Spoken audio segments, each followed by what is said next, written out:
how do you know if your ARV is realistic? Now, think about that for a second. In order for an ARV to be realistic, what do? We try to pin down an exact number as if it's a fact. It's never a fact.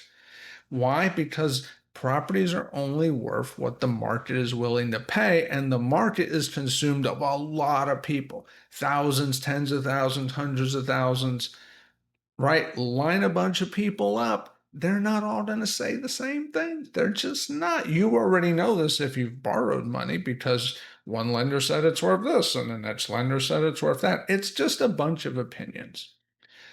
So how do you know if your ARV is good? Now, specifically, I'm talking about residential property, 1 to 4 units, right? If you're in commercial, NOI, different world, we're not talking about that. Residential, 1 to 4 units. How do we know what that property is worth? And what I like to do is not try to pin down the perfect number, because here it is. Even if I get it perfect, when I go put it on the market, 9 times out of 10, it's not what I'm going to be offered. I might be offered more, less, similar, whatever. So what I like to do is leverage best case, worst case, most likely. Here's the thing. Most of the time when we declare ARVs as if they're fact, what we're really declaring is the best case scenario. And the best case scenario rarely happens unless what? The market's going up, right? Low inventory, high demand. Okay, then you have a good chance at it. Anything other than this, best case scenario doesn't happen very often. It can happen, but not very often. And if the market's going like this, it's definitely not going to happen. Okay, so best case, worst case, most likely. So what I'll do is I'll look at a property and I will say it's worth, we'll just pick a random number, $500,000. Okay, this property is worth $500,000. Then I assess, is that my best case scenario or is that my most likely scenario? Okay. Most of the time, our best case might actually be our most likely, but it could be the best case. But what we never take into account is the worst case. So we'll look at comps and we'll see the highest price. Well, when you see a range of comps, your highest comp, that's your best case.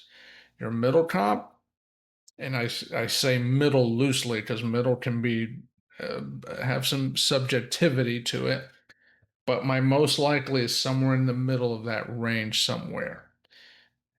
But middle doesn't necessarily mean right in the middle, because if I have a comp for 300, 290, 280, and then it goes 250, 240, right, the middle may not be an accurate representation. So don't take middle literally. Middle is look at the range and see how things are grouped to determine where the most likely is going to be. But then look at the low end of the range, because that's probably where your worst case is. And when you understand the worst case, you now understand how to reduce risk. You now understand how to buy a property safely, wisely, conservatively, so that you do not create problems for yourself later. Every deal you're excited about up front, you can justify in your mind as a good deal. Let me say that again. Every deal up front that looks good, you can justify as a good deal. But does it pass the risk tests?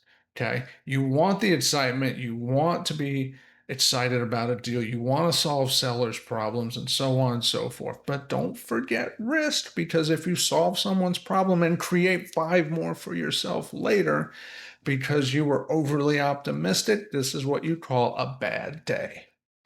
So, how do you handle it? Simple. Best case, worst case, most likely.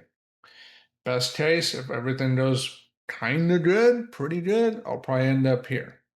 If I look at my range and I got somewhere in the middle where things are selling and things go reasonably well, that's probably my most likely. But that low end, the low side, my worst case scenario, underwrite off of that. When you look at deals, if you really want to know what your safe ARV is, it's your worst case number. That's your real ARV. It's the worst case number.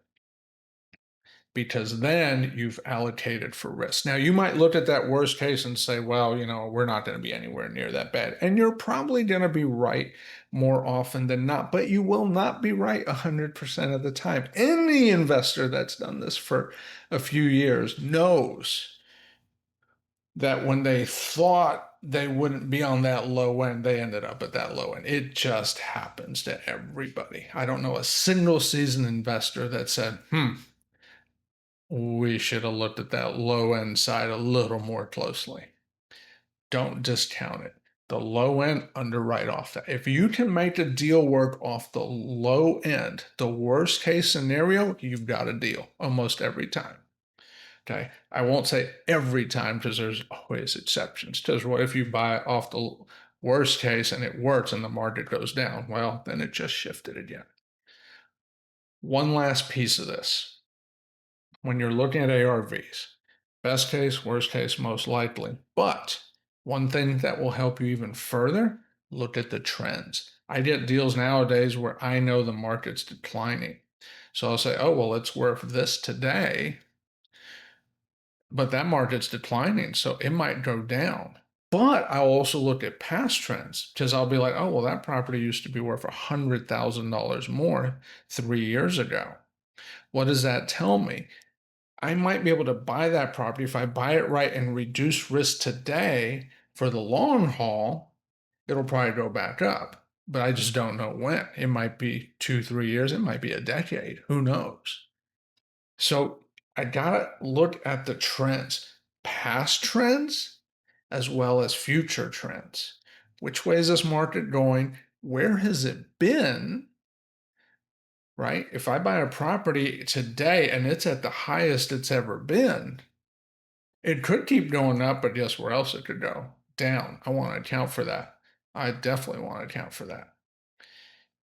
So, best case, worst case, most likely, that'll save you a lot of trouble. Underwrite off the worst case, assess risk appropriately, look at the trends, both future and past. Now you'll get a much more complete, holistic view of where this property is going. And that will help you assess a much more accurate ARV that keeps risk in check and keeps your chances of profitability high. Try it. Be a little more patient with those deals. It's just an extra few minutes a deal. It might only be an extra 60, 90 seconds per deal, but it'll shift the way you look at it. So, hope you enjoyed it. Please like, share, comment, subscribe. I want you to win. Don't be taking unnecessary risks. There's plenty of properties out there. Take the risk on the ones worth taking. See you around.